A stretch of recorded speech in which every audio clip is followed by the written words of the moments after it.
నమస్కారం. G3 news వార్తలకు స్వాగతం. ముందుగా వార్తల్లోని ముఖ్యాంశాలు. ఆటో కార్మికుల సమ్మె విరమించి చర్చకు రావాలన్న పొన్నం ప్రభాకర్. ఆటోలకు ఎలక్ట్రిక్ మార్పు కోసం 1,00,000 సాయం. ఆటో ఛార్జీల పెంపుపై ప్రత్యేక కమిటీ.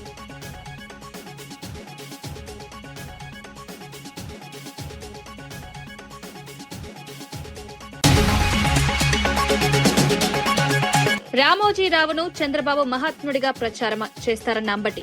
విగ్రహాలు ఊరూరా పెట్టిస్తారేమోనన్న అంబటి.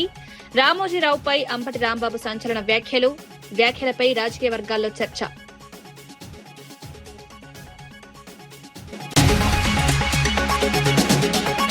యూనివర్సిటీ ప్రతినిధుల కోసం సీఎం లండన్ వెళ్లడం ఎందుకన్న జగదీష్ రెడ్డి. అధికారులను పంపితే సరిపోదా అని వ్యాఖ్య. రాష్ట్ర సమస్యలు పెండింగ్ లో ఉంటే విదేశీ పర్యటన ఎందుకని ప్రశ్న. కాంగ్రెస్ లో సొంత నేతల భూములపైనే గొడవలు.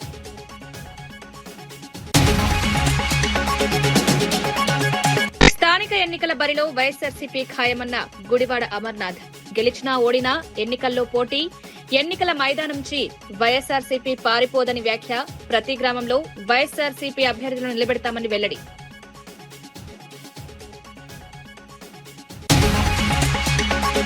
ఆగస్టు 31న వెలుగొండకు నీరు విడుదల చేసే అవకాశం. ప్రాజెక్టుపై మంత్రి డోలా శ్రీ బాల కీలక ప్రకటన. వెలిగొండతో ప్రకాశం జిల్లా నీటి సమస్యకు పరిష్కారం. వెలిగొండ నిర్వాసితులకు పూర్తి పరిహారం. సీఎం రేవంత్ రెడ్డి యూనివర్సిటీల ప్రతినిధులను కలవడానికి లండన్ వరకు వెళ్లాల్సిన అవసరం ఏముందని మాజీ మంత్రి జగదీష్ రెడ్డి ప్రశ్నించారు. ఈ పనుల కోసం రాష్ట్ర ప్రభుత్వ ప్రధాన కార్యదర్శులు, సంబంధిత అధికారులు, ఉన్నతాధికారులను పంపితే సరిపోతుందన్నారు. ముఖ్యమంత్రి స్వయంగా విదేశాలకు వెళ్లాల్సిన అవసరం లేదని విమర్శించారు. రాష్ట్రంలో అనేక సమస్యలు పెండింగ్ లో ఉన్న సమయంలో ముఖ్యమంత్రి విదేశీ పర్యటనలపై దృష్టి పెట్టడం సరికాదన్నారు. మరోవైపు కాంగ్రెస్ ప్రభుత్వ నిర్ణయాలపై ఆ పార్టీ నేతల్లోని అసంతృప్తి పెరుగుతోందని ఆరోపించారు. సొంత పార్టీ నేతలకు చెందిన భూములను కూడా నిషేధిత జాబితాలో చేర్చడం, కాంగ్రెస్ లో అంతర్గత విభేదాలు బయటపడుతున్నాయని ఎద్దేవా చేశారు. ప్రభుత్వ నిర్ణయాల కారణంగా పార్టీ నాయకుల మధ్య గొడవలు మొదలయ్యాయన్నారు. పై స్థాయిలో ఉన్న ముగ్గురు ముఖ్యమైన ఆయనతో పాటు ఇంకిద్దరు మంత్రులు, వాళ్ళ కుటుంబ సభ్యులు సొంత పార్టీ మంత్రులు, ఎమ్మెల్యేలను కూడా బ్లాక్మెయిల్ చేసే పరిస్థితి వచ్చింది. నీ భూమి నిషేధంలో ఉంది, 50 కోట్లది 100 కోట్లది 50కి ఇస్తావా, ఎత్తిస్తామని. దాని నుంచి మొదలైంది ఈ సంక్షోభం. ఇవాళ ఈ కాంగ్రెస్లో వచ్చిన సంక్షోభానికి కారణం కూడా భూహారతి అక్కడ మొదలైంది. అయ్యి అధికారం మీకు కొంతమందికేనా, మా పరిస్థితి ఏంది అని చెప్పి తిరుగుబాట్లు మొదలైనాయి. ఇవాళ వచ్చిన దానికి కారణం అది. దాంతోనే ముఖ్యమంత్రి వెనక మళ్ళీ వచ్చిండు. ఈడేదో జరుగుతుంది, ఉడబికేటట్టుందని ఇంకా మళ్ళీ వచ్చిండు. నిజమే, యూనివర్సిటీతో చర్చలు పోతే ముఖ్యమంత్రి పోవాలనా? సెక్రటరీలు కూడా అక్కర్లేదు, అండర్ సెక్రటరీ చాలు. యూనివర్సిటీ వైస్ ఛాన్సలర్తో మాట్లాడడానికి అండర్ సెక్రటరీ చాలు, సెక్రటరీ కూడా అక్కర్లేదు. ఓ డ్రామా. ఆయనకు చాలా మంచి అండర్స్టాండింగ్ ఏముంది. వెనక్కొచ్చిండు అని అంటే తప్పకుండా ఇది బయటపడుతుంది అన్న భయంతో వాళ్ళతో మాట్లాడుకొని ప్రెస్ పెట్టి చెప్పించుకుంటా. ఆడ కూడా ఏదో నమ్మటట్టు ఉండాలి కాబట్టి వాడు ఆమ్దాన్ని కలుస్తున్నాడు, ఆమ్దాన్ని కలుస్తున్నాడు. ఆమ్దాన్ని దేని కలుస్తాడు? ఆమ్దాని కొడుకు. మాకు అనుమానం ఉంది, అందుకే ఇంకా పంపినామని వీళ్ళు అంటున్నారు. రాబోయే స్థానిక సంస్థల ఎన్నికల్లో వైఎస్ఆర్సీపీ ఖచ్చితంగా పోటీ చేస్తుందని మాజీ మంత్రి గుడివాడ అమర్నాథ్ స్పష్టం చేశారు. గెలిచినా ఓడినా ఎన్నికల బరిలో నిలిచి ప్రజల కోసం పోరాడతామని ధీమా వ్యక్తం చేశారు. గతంలో చంద్రబాబు నాయుడులా ఎన్నికల మైదానం నుంచి తమ పార్టీ పారిపోయేది లేదని విమర్శించారు. వైఎస్ఆర్సీపీ స్థానిక ఎన్నికల్లో పూర్తి స్థాయిలో పాల్గొంటుందన్నారు. పార్టీ కార్యకర్తలు, నాయకులు ఎన్నికలకు సిద్ధంగా ఉండాలని పిలుపునిచ్చారు. ప్రజల సమస్యలను నేరుగా తెలుసుకుని వాటిపై పోరాటం చేయడమే ప్రభుత్వ లక్ష్యమన్నారు. ప్రభుత్వంపై ప్రజల్లో ఉన్న అభిప్రాయాన్ని ఎన్నికల్లో ప్రజలే నిర్ణయిస్తారన్నారు. స్థానిక సంస్థల ఎన్నికలు గ్రామీణ స్థాయిలో పార్టీ బలాన్ని చాటుకునే అవకాశమని పేర్కొన్నారు. అధికార పార్టీ ఒత్తిళ్లకు తాము భయపడబోమని స్పష్టం చేశారు. మాకేంటంటే మా పార్టీ స్టాండ్, మా నాయకుడు చాలా క్లియర్గా చెప్పారు. గెలుపోవటంతో సంబంధం లేదు, పోటీ అనేటి యుద్ధం జరగాల్సిందే అనేటువంటిది వైఎస్ఆర్ కాంగ్రెస్ పార్టీ స్టాండ్. అది అవతల ముగ్గురు కలిసి వస్తారా, 30 మంది కలిసి వస్తారా, 300 మంది కలిసి వస్తారా అనేటువంటిది మాకు సంబంధం లేదు. ఎంత వాళ్ళు ఏంటంటే పంచుకుంటారో, ఎక్కడెక్కడ వాటాలు వేసుకుంటారో అనేటువంటిది మాకు సంబంధం లేదు. మేము సింగిల్గా వైఎస్ఆర్ కాంగ్రెస్ పార్టీ సింగిల్గా పోటీ చేస్తుంది. రాష్ట్రంలో ప్రతి పంచాయతీలో పోటీ చేస్తుంది, ప్రతి మున్సిపల్ కౌన్సిల్ సీట్ పోటీ చేస్తుంది, ప్రతి మున్సిపల్ కార్పొరేషన్ డివిజన్ పోటీ చేస్తుంది, పంచాయతీలో ప్రతి వార్డు మెంబర్ పోటీ చేస్తుంది. అది మా కెపాసిటీ. మేము ప్రభుత్వంలో ఉన్నప్పుడు చంద్రబాబు నాయుడు ఏ రకంగా తోకముడిచి మేము ఎన్నికల్లో పోటీ చేయమని చెప్పి ప్రజాస్వామ్య వ్యవస్థకి గౌరవం ఇవ్వకుండా తోకముడిచి పారిపోయాడో అటువంటి వ్యక్తిత్వం మా నాయకుడిది కాదు. గెలుపో ఓటమో విజయమో వీరస్వర్గమో యుద్ధం జరగాల్సిందే, అది జరిగి తీరుతుంది. Thank you.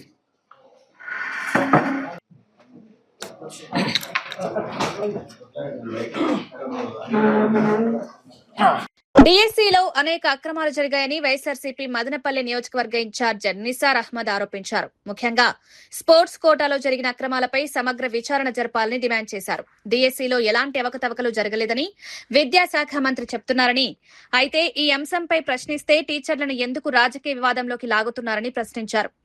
అక్రమాలు జరగలేదని ప్రభుత్వం చెప్తున్నప్పుడు తమ వద్ద ఉన్న అనుమానాలను నివృత్తి చేయడానికి సిద్ధంగా ఉండాలన్నారు. మాజీ సీఎం వైఎస్ జగన్మోహన్ రెడ్డి చేసిన సవాల్ను స్వీకరించిన డిఎస్సీ, ఏపీపీఎస్సీ నియామకాలపై సీబీఐ విచారణకు ప్రభుత్వం సిద్ధంగా ఉందని ప్రశ్నించారు. విచారణ జరిగితే వాస్తవాలు బయటకొస్తాయన్నారు. నిరుద్యోగులు, అభ్యర్థుల భవిష్యత్తుకు సంబంధించిన అంశాలను రాజకీయంగా చూడకుండా పారదర్శకంగా వ్యవహరించాలని కోరారు. డిఫెన్స్ మూడ్లో పడిపోయింది. వీళ్ళు చేసిండే తప్పులు ఖచ్చితంగా వైఎస్ జగన్మోహన్ రెడ్డి గారు బయటికి తీసుకున్న దానివల్ల అదేను ఢిల్లీ లెవెల్లో కూడా కాక్రోచ్ జనతా పార్టీ పెట్టి ఆడ నీట్ ఎగ్జామ్ జరిగి ఇవన్నీ కోయిన్సిడెన్స్గా బయటపడిన దానివల్ల ఆ ఎఫెక్ట్ ఎక్కడ మా మీద పడుతుందో, ఏ రకంగా మనం తప్పించుకోవాలనే ఉద్దేశంతో సిబిఐ ఎంక్వైరీకి పెట్టి ధైర్యంగా ఎదుర్కొనే ధైర్యం లేక ఈ రెండు రకమైన ఇది స్టార్ట్ చేయడం జరిగింది. అందరూ ఇళ్ళకి పోవడము, అది మాట్లాడడము, ఇది మాట్లాడడము చేయడము, అది అంతా చేస్తూ ఉంటాం. మీకు నిజంగానే అంత ఇది ఉంటే అది ఉంటే మేమంటున్నాము, మీరు దగ్గర డిఎస్సిలో వచ్చిందను 16,347 పోస్టులు కానీ నోటిఫికేషన్ ఇచ్చినారు. దాంట్లో దగ్గర మేమంటున్నాం 16,340 పోస్టులకు మీరు నోటిఫికేషన్ ఇచ్చినారు. అన్ని తప్పు తడకలు జరిగినాయని మేము ఎక్కడా చెప్పడం లేదు. చాలా వరకు జెన్యూన్ క్యాండిడేట్లు కూడా ఉన్నారు. చాలా వరకు ఉంది జెన్యూన్ క్యాండిడేట్లు కూడా, చాలా వరకు 50 to 60% జెన్యూన్ కష్టపడి సంపాదించుకునే వాళ్ళు ఉన్నారు. దాని గురించి మేము మాట్లాడడం లేదు. మేము మాట్లాడుతూ ఉండేది ఎవరు డూప్లికేట్ వేలో దొడ్డిదారిన ఉద్యోగాలు తెచ్చుకున్నారో వాళ్ళ గురించి మాట్లాడుతున్నాము. టోటల్ 16,347 పోస్టులకు గాను మేము మాకు ఫస్ట్ అనుమానమే ఎక్కడి నుండి వచ్చింది, మీ పేపర్ దీంట్లో అలాట్ ఇది చేసే వాళ్ళలోనే దాంట్లోనే కూడా కొన్ని అనుమానాలు వచ్చాయి. ఆ పేపర్ ఇది చేసిన దాంట్లో కూడా నవీన్ అనే అవుట్ సోర్సింగ్ ఉద్యోగి ఒక అతను వచ్చిందను, దాంట్లోనే పేపర్ తయారు చేసే దీంట్లో పని చేస్తూ అది చేస్తూ అతను వచ్చిందను కృష్ణా డిస్టిక్ టాప్ ఫస్ట్ ర్యాంకర్గా తీసుకుని వచ్చినారు. తెచ్చింటే ఒకవేళ ఆయనకు వచ్చింటే మీరు ఉద్యోగాల్లో కానీ ప్రతి దాంట్లో కూడా ఆయనకి ముందు పెట్టాలి కదా. మీరేం చేస్తున్నారు, ఆయన పేరును టోటల్గా తొలగించేసి దానికి వచ్చిందను బ్యాన్ చేసి పెట్టేసి మీదంతా చేస్తూ ఉన్నారు. అదేవిధంగా వచ్చిందను స్పోర్ట్స్ కోటాలో ఎస్పెషల్లీ మ్యాక్సిమం ఇది జరిగిండేది ఎక్కడ అంటే స్పోర్ట్స్ కోటాలో జరిగింది. స్పోర్ట్స్ కోటాలో ఖచ్చితంగా మేము దాని గురించి చెప్పగలము. 372 పోస్టులు మీరు స్పోర్ట్స్ కోటాలో ఫిలప్ చేసినారు. దాంట్లో వచ్చిందను కూనా రవికుమార్ గారు, ఆయన వచ్చిందను సాఫ్ట్ బాల్కు దీనికి ఇది ఉన్నారు. సాఫ్ట్ బాల్కు ఆయన ఏం చేశారంటే పార్టిసిపేషన్ సర్టిఫికేట్స్ వచ్చి ఆయన కూన రవికుమార్ వచ్చి ఎమ్మెల్యే, ఆముదాల వలస ఎమ్మెల్యే, ఆయన వచ్చిందును 38 వచ్చిందును పార్టిసిపేషన్ సర్టిఫికేట్స్ ఇచ్చినారు ఈ ఉద్యోగాలు గాను. దాని మీద మాకు తీవ్రమైన అనుమానాలు ఉన్నాయి. అదేవిధంగా భరత్ గారు ఆయన కూడా ఎంపీ, ఆయన వచ్చి జూడో గేమ్కు ఆయన ఇన్ఛార్జ్గా ఉండి కూడా ఆయన వచ్చింది 39 వెరిఫికేషన్ సర్టిఫికేట్స్ ఆయన వచ్చింది ఈ పోస్ట్ ఫిలప్ చేయడానికి ఆయన కూడా ఇవ్వడం జరిగింది. ఈ టోటల్ ప్రక్రియ ఇది కాకుండా టోటల్ స్పోర్ట్స్ కోటాల్లో కూడా అవకతవకలు జరిగినాయి ఖచ్చితంగా మేము చెప్పగలము. అదేవిధంగా ఇప్పుడు చూడండి 2000 జిఓ ఎంఎస్ నంబర్ 4 4లో 19/4/2025 3% స్పోర్ట్స్ కోటాకు గాను ఏం జిఓ తీసుకుని వచ్చారు మీరు, ఎగ్జామ్స్ రాసే పనే లేదు, ఖచ్చితంగా స్పోర్ట్స్లో పాల్గొంటే చాలు, ఎగ్జామ్స్ రాసుకునే పనే లేదు, ఖచ్చితంగా మేము ఉద్యోగాలు ఇస్తాము అని చెప్పి ఒక జియో తీసుకుని వచ్చారు. మళ్ళా దానికి GOMS నెంబర్ 47 కూడా తీసుకుని వచ్చారు, కొన్ని ఇది చేసి రిటర్న్ ఎగ్జామ్ అవసరం లేదు అని చెప్పి. GOMS నెంబర్ 47 ఈ డేట్ ఎక్కడ 19/4/2025.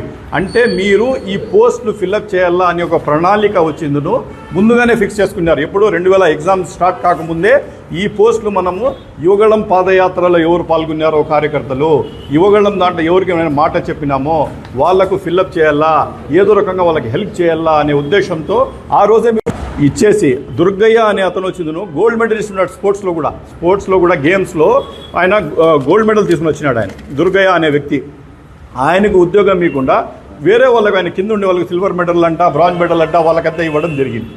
మీరు అప్పుడే ఒక జీవోలు రెడీ చేసేసి ప్రణాళికాబద్ధంగా 370 పోస్టులు కూడా యువగళం పాదయాత్రలో పాల్గొనే వాళ్ళకి ఇచ్చేసి దాని తర్వాత ఏం చేశారు మీరు? నిజామాబాద్ పట్టణంలో గత బీఆర్ఎస్ ప్రభుత్వం నిర్మించిన 396 డబుల్ బెడ్రూమ్ ఇళ్లకు పేర్లు మార్చి ఇందిరమ్మ ఇళ్లుగా చూపిస్తున్నారని మాజీ ఎమ్మెల్యే బిగాల గణేష్ గుప్తా ఆరోపించారు. ఈ ఇళ్లకు పట్టాలిచ్చి ప్రజలను మోసం చేశారని విమర్శించారు. కాంగ్రెస్ ప్రభుత్వం మంజూరు చేసిన ఇందిరమ్మ ఇళ్లలో కనీసం 20% కూడా పూర్తి కాలేదన్నారు. గత ప్రభుత్వం నిర్మించిన డబుల్ బెడ్రూమ్ ఇళ్లను 2.5 ఏళ్లుగా పట్టించుకోకుండా వదిలేశారని ఆరోపించారు. ఇప్పుడు వాటికి కేవలం పేర్లు మార్చి ప్రభుత్వం చేతులు దులుపుకుందని విమర్శించారు. పేదలకు ఇళ్ల నిర్మాణం విషయంలో ప్రభుత్వం స్పష్టమైన విధానం ప్రకటించాలని డిమాండ్ చేశారు. ఇప్పటికే నిర్మించిన ఇళ్లను లబ్దిదారులకు అందించడంలో ఎందుకు ఆలస్యం చేస్తున్నారని ప్రశ్నించారు. పేద కుటుంబాలకు సొంతిల్లు అందించడం ప్రభుత్వ బాధ్యత అన్నారు. కొత్త పథకాల పేర్లు మార్చడం కంటే పూర్తయిన ఇళ్లను అర్హులైన వారికి అందించాలని కోరారు. నిజామాబాద్ లో నిర్మించిన 396 ఇళ్ల విషయంలో ప్రభుత్వం పూర్తి వివరాలను ప్రజల ముందుంచాలని డిమాండ్ చేశారు. ఆడిటోరియంలో కూర్చొని పట్టాలు వంచిండు. ఎందుకు అక్కడికి పోయే ధైర్యం లేక, అక్కడికి పోయే ముఖం లేక, కట్టింది మేము కాదు అని చెప్పేసి ఆయనకు తెలుసు. అక్కడ ఉన్నటువంటి పరిస్థితి ఎంత ఘోరంగా ఉందంటే డోర్లు లేవు, విండోలు లేవు, టాయిలెట్లు లేవు, అన్నీ ఎత్తుకొని పోయినరు. 3 సంవత్సరాల సమయం పట్టింది వీళ్ళకి మేము కట్టించినటువంటి ఇల్లు పంచడానికి. ఆ ముఖం లేక అక్కడికి వెళ్ళి ప్రారంభోత్సవం చెయ్యలేక ఒక క్లోజ్డ్ ఆడిటోరియంలో కూర్చొని ఒక 10 మంది లబ్ధిదారులను కూర్చోబెట్టుకొని వాళ్లకు పట్టాలు ఇచ్చి చేతులు దుప్పుకున్నాడు. దానికి ఇందిరమ్మ ఇల్లని పేరు పెట్టిండ్రు. మరి మా దగ్గర ఒక సామెత ఉంది. మా సోదరుడు జీవన్ రెడ్డి గారు మాటికి ఒక మాట చెప్తుంటా, ఆయన మందికి పుట్టిన వాళ్ళు మనోళ్ళు అని చెప్పుకుంటారు. మరి ఇది చూస్తే నిజంగా కూడా ఆ విధంగానే అనిపిస్తూ ఉంది. మరి అదేవిధంగా ఆయన రివ్యూ మీటింగ్లో ఏం మాట్లాడిందంటే పక్కనే పోచారం శ్రీనివాసరెడ్డి గారిని కూర్చోబెట్టుకొని అసలు బీఆర్ఎస్ పార్టీ అధికారంలో ఉన్నప్పుడు 2 BHCని కట్టలేదు అని చెప్పిండు. మరి ఆ పోచారం గారిని అడగండి. 11,000 2 BHKలు అత్యధికంగా కట్టినటువంటి కాన్స్టిట్యున్సీ బాన్స్వాడ నియోజకవర్గం. మరి ముఖ్యమంత్రి గారి నియోజకవర్గం కంటే సిరిసిల్ల సిద్దిపేట కంటే కూడా అత్యధికంగా కట్టింది మరి పోచారం శ్రీనివాసరెడ్డి గారి నియోజకవర్గంలో. కానీ ఆయన ఏం మాట్లాడలే. మాకు బాధాకరం. మరి మొన్ననే ప్రెస్ మీట్లో పెట్టి ఇచ్చిన వాళ్ళని మరవకూడదని. కానీ ఒక్క మాట పొంగులేటి గారిని కొట్టి లేదయ్యా మా దగ్గర 11,000 కట్టి ఉంటే మేము సంతోషపడే వాళ్ళం. కానీ ఆ మాట వారు చెప్పలే. మరి బీజేపీ కాంగ్రెస్ పార్టీ ఏ విధంగా ములాఖాత్ అయింది, ఏ విధంగా ములాఖాత్ అయి పనిచేస్తున్నదానికి నిజామాబాద్లో ఒక ఉదాహరణ. పైడి రాకేష్ రెడ్డి గారు ఆర్మూరు ఎమ్మెల్యే, సూర్యనారాయణ గారు నిజామాబాద్ ఎమ్మెల్యే నవ్వుకుంటూ జోకులు వేసుకుంటూ వాళ్ళ ఫంక్షన్లకు వెళ్ళి బాగా సంతోషంగా గడిపారు. చివరికి రివ్యూ సమయంలో మాత్రం వాళ్ళ జిల్లా అధ్యక్షుడు ఒక 50 మందిని వేసుకొని వచ్చేసి అక్కడ ధర్నా చేసేటటువంటి కార్యక్రమం. మరి ఈరోజు నేను అడుగుతున్నా, మేము ఏ ధర్నా కార్యక్రమానికి పిలుపునిచ్చినా మమ్మల్ని హౌస్ అరెస్ట్ చేస్తూ ఉన్నారు. మరి 50 మంది బీజేపీ వాళ్ళు అంతమంది మంత్రులు ఉండగా ఏ విధంగా కలెక్టరేట్లకు పోయినారు అంటే ఇది ములాఖాత్ కాదా? అంటే ఈ ఆపర్చునిటీ బీఆర్ఎస్ పార్టీకి ఇవ్వద్దు. కాంగ్రెస్ పార్టీ బీజేపీ పార్టీ రెండు ఒకటై మరి ఈ విధమైనటువంటి పనులు చేస్తూ ఉంది. ప్రకాశం జిల్లాకు కీలకమైన వెలిగొండ ప్రాజెక్టులోకి ఆగస్టు 31న ముఖ్యమంత్రి చంద్రబాబు నాయుడు నీటిని విడుదల చేసే అవకాశం ఉందని మంత్రి డోలా శ్రీ బాలవీరాంజనేయ స్వామి తెలిపారు. ఈ ప్రాజెక్టు ప్రకాశం జిల్లా ప్రజల చిరకాల ఆకాంక్షగా ఉందన్నారు. వెలిగొండ ద్వారా ప్రాంతంలో సాగు, తాగునీటి అవసరాలకు ప్రయోజనం కలుగుతుందన్నారు. ప్రాజెక్టు కారణంగా నిర్వాసితులైన కుటుంబాలకు ఇప్పటికే 3 దశల్లో పరిహారం అందించినట్లు మంత్రి వెల్లడించారు. ఇంకా పరిహారం అందాల్సిన చివరి లబ్దిదారులకు కూడా న్యాయం జరిగేలా చర్యలు తీసుకుంటామని హామీ ఇచ్చారు. ఒంగోలు కలెక్టరేట్లో ఆంధ్ర కేసరి టంగుటూరి ప్రకాశం పంతులు 155వ జయంతి వేడుకల్లో పాల్గొన్న సందర్భంగా మంత్రి ఈ వివరాలు తెలిపారు. గత వైఎస్సార్సీపీ ప్రభుత్వ హయాంలో వెలిగొండ ప్రాజెక్టు పనులు ఆశించిన స్థాయిలో ముందుకు సాగలేదని విమర్శించారు. ప్రస్తుత ప్రభుత్వం ప్రాజెక్టును పూర్తి చేసి ప్రజలకు నీటిని అందించేందుకు చర్యలు తీసుకుంటోందన్నారు. మీరందరూ చూశారు, పోయినసారి ఎన్నికల ముందు పని పూర్తి కాకుండానే సాబాన్నారు, చప్పట్లు కొట్టారు, మేళతాళాలు పెట్టారు, ఏదో చేశారు.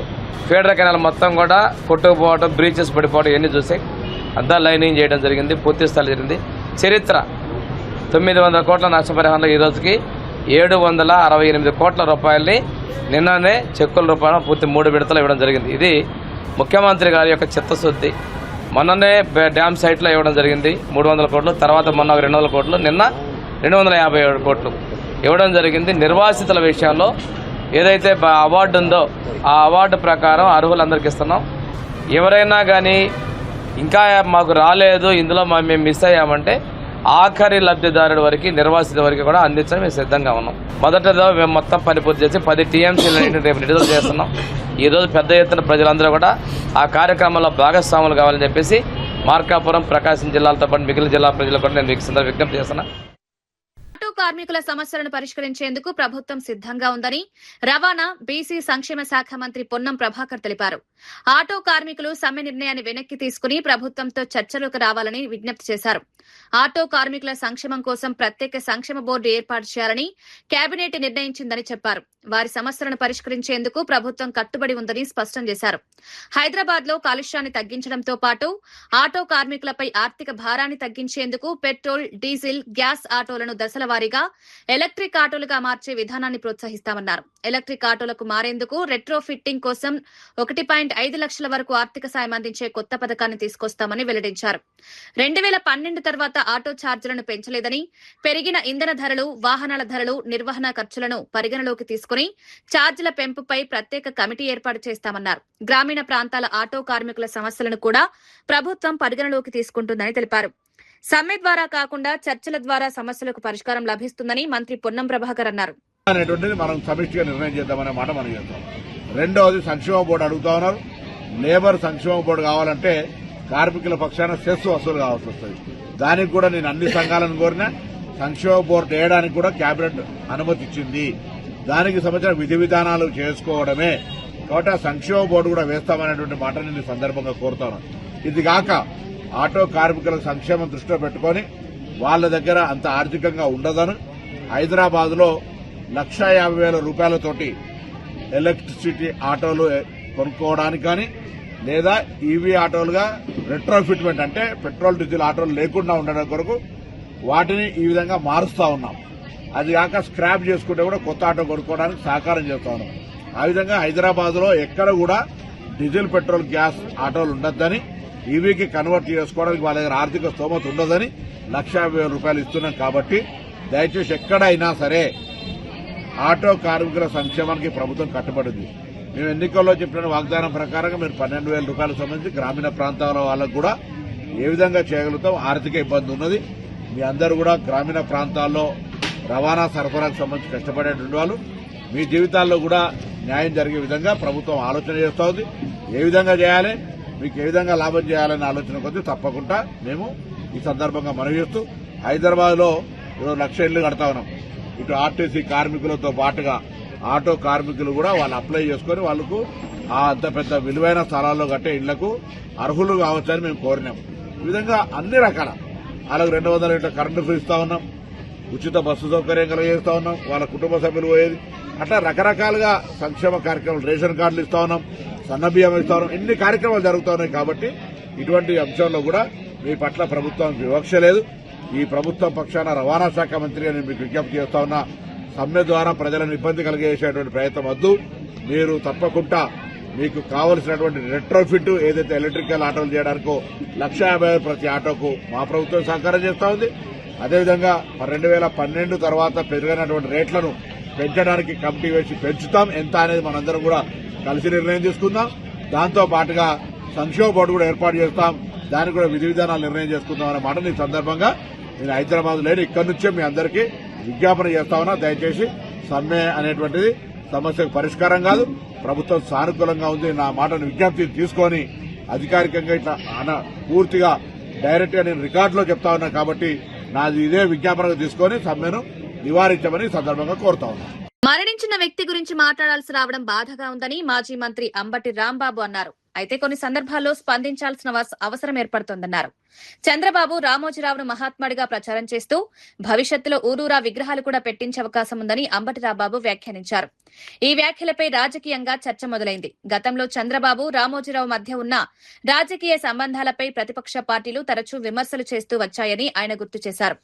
రామోజీరావు మీడియా రంగంలో కీలక పాత్ర పోషించారని, ఆయనపై రాజకీయ నేతలు తమకు అనుకూలంగా, వ్యతిరేకంగా వివిధ అభిప్రాయాలు వ్యక్తం చేస్తుంటారన్నారు. ప్రస్తుతం అంబటి రాంబాబు చేసిన వ్యాఖ్యలు మరోసారి రాజకీయ వర్గాల్లో చర్చకు దారితీశాయి. ఏంటంటే ఎప్పుడైతే 20వ తారీఖున సుప్రీంకోర్టులో పిటిషన్ ని డిస్మిస్ చేశారో ఆ తర్వాత ఆయన పత్రిక, ఆయనతో పాటు ఎల్లో మీడియా, ఇంతే కాకుండా తెలుగుదేశం పార్టీకి ఊడిగం చేస్తున్నటువంటి అనేకమైనటువంటి యూట్యూబ్ ఛానల్స్ విచిత్రమైన కథనాలు చెప్పేటటువంటి ప్రయత్నం చేశాయి. దానిలో ఏంటంటే ఆయన కడిగిన ముత్యంలా వచ్చాడని, రాపడని వజ్రమని, మట్టిలో మాణిక్యమని, మహాత్ముడని, గొప్పవాడని ఇలాంటి పొగడ్తలు పొగిడేటటువంటి ప్రయత్నం చేస్తున్నారు. దానితో పాటు అసలు నాకు అనుమానం, నారా చంద్రబాబు నాయుడు గారు ఈయన మహాత్ముడు, ప్రతి ఊర్లో కూడా ఆయన విగ్రహాలు పెట్టాలని చెప్పినా చెప్తాడు. ఎందుకంటే ఆయన మరణానంతరం ఆయన సంస్మరణ దినోత్సవానికి 12 కోట్లు ఆంధ్రప్రదేశ్ ప్రభుత్వం యొక్క ఖజానా నుంచి ఖర్చు పెట్టి చేసినటువంటి వ్యక్తి నారా చంద్రబాబు నాయుడు గారు. ఈ నేపథ్యంలో నారా చంద్రబాబు నాయుడు గారు చెప్పేటటువంటి ప్రయత్నం, కొన్ని యూట్యూబ్ ఛానల్ చెప్పేటటువంటి ప్రయత్నం, ఎల్లో మీడియా ప్రచారం చేసే ప్రయత్నాలకు భిన్నంగా వాస్తవాలను ప్రజల ముందు పెట్టాలి వైఎస్ఆర్ కాంగ్రెస్ పార్టీ తరపున అనే ఉద్దేశంతో నేను మీ ద్వారా ప్రజలకు కొన్ని వాస్తవాలు చెప్పాలనే ఉద్దేశంతో ఈ ప్రయత్నం చేస్తున్నాను. చంద్రబాబు నాయుడు గారుకి చాలా సన్నిహితంగా ఉండే వ్యక్తి రామోజీరావు గారు. రామోజీరావు గారు రాజకీయ నాయకుడు కాదు, కానీ అందరికన్నా మించిన రాజకీయ నాయకుడు.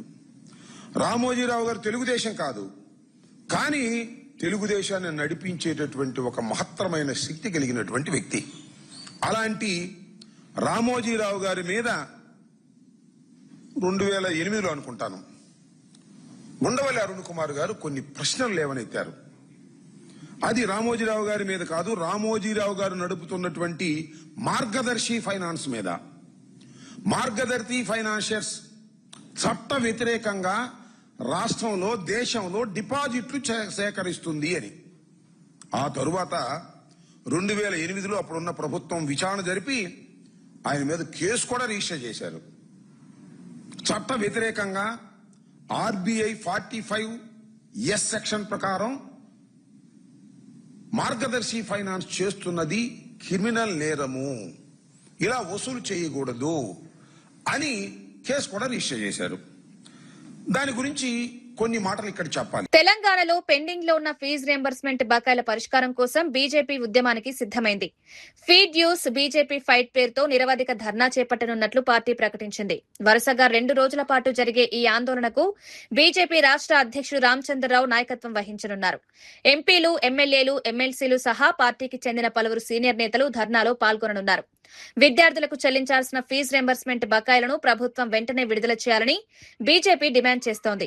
ఫీజులు చెల్లించకపోవడంతో విద్యార్థులు, వారి కుటుంబాలు ఇబ్బందులు ఎదుర్కొంటున్నారని పార్టీ నేతలు ఆరోపిస్తున్నారు.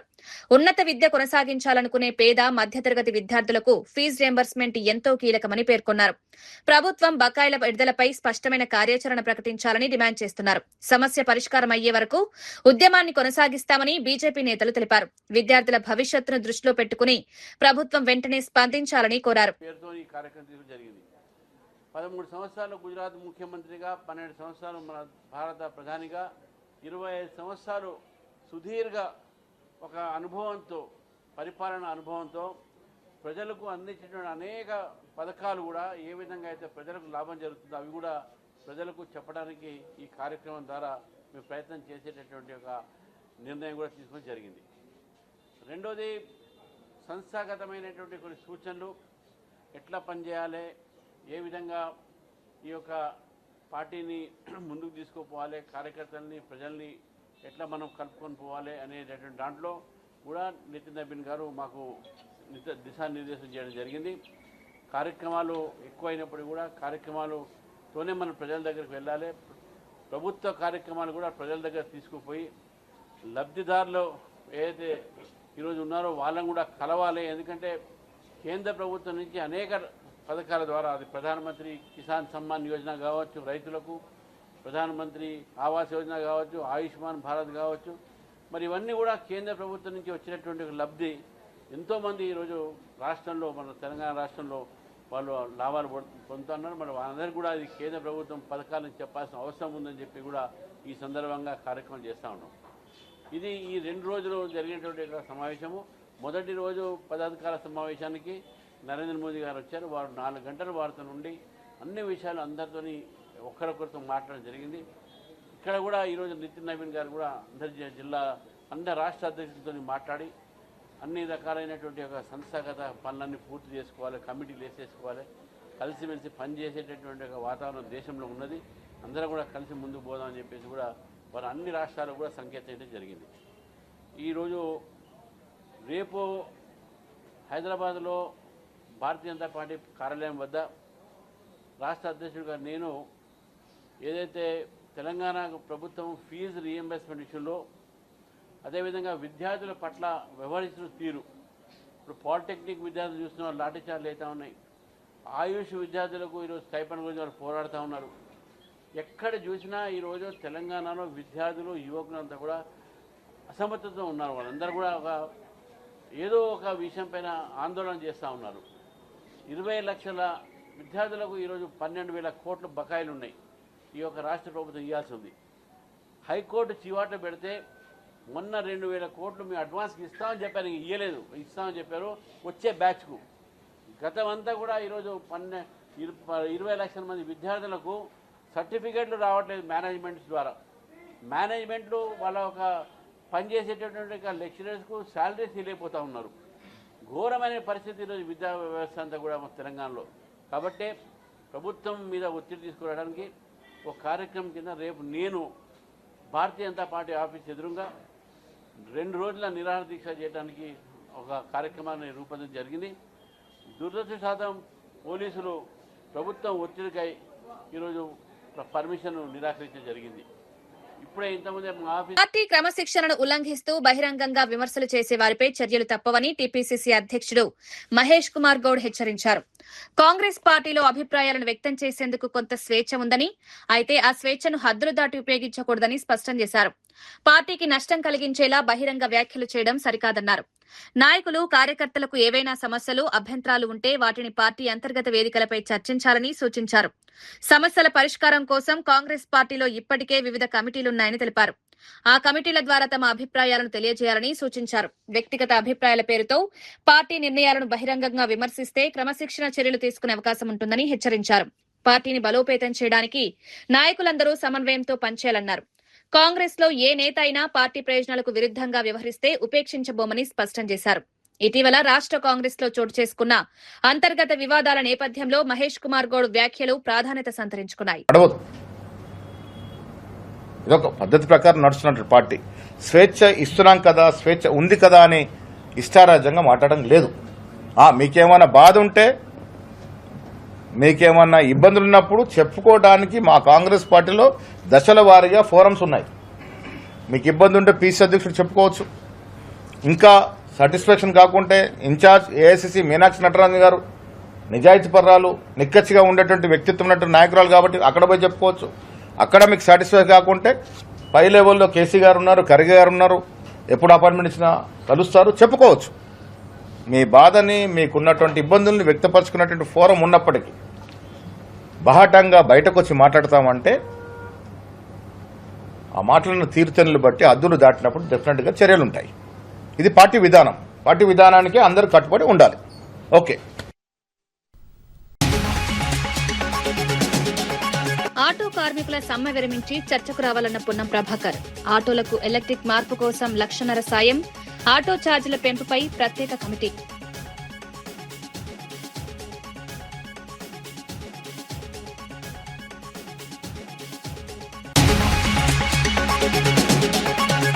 రామోజీరావును చంద్రబాబు మహాత్ముడిగా ప్రచారం చేస్తారన్న అంబటి. విగ్రహాలు ఊరూరా పెట్టిస్తారేమోనన్న అంబటి. రామోజీరావుపై అంబటి రాంబాబు సంచలన వ్యాఖ్యలపై రాజకీయ వర్గాల్లో చర్చ.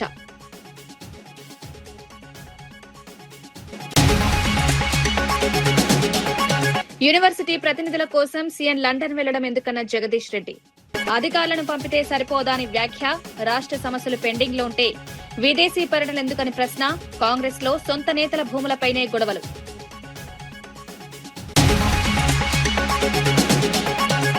స్థానిక ఎన్నికల బరిలో వైఎస్ఆర్సీపీ ఖాయమన్న గుడివాడ అమర్నాథ్.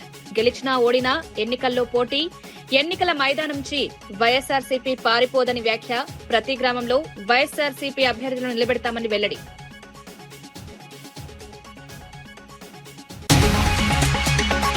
ఆగస్టు 31న వెలుగొండకు నీరు విడుదల చేసే అవకాశం. ప్రాజెక్టుపై మంత్రి డోలా శ్రీ బాల కీలక ప్రకటన. వెలిగొండతో ప్రకాశం జిల్లా నీటి సమస్యకు పరిష్కారం. వెలిగొండ నిర్వాసితులకు పూర్తి పరిహారం. ఈనాటి వార్తా విశేషాలు. మరో బులెటిన్లో మళ్ళీ కలుద్దాం. నమస్కారం.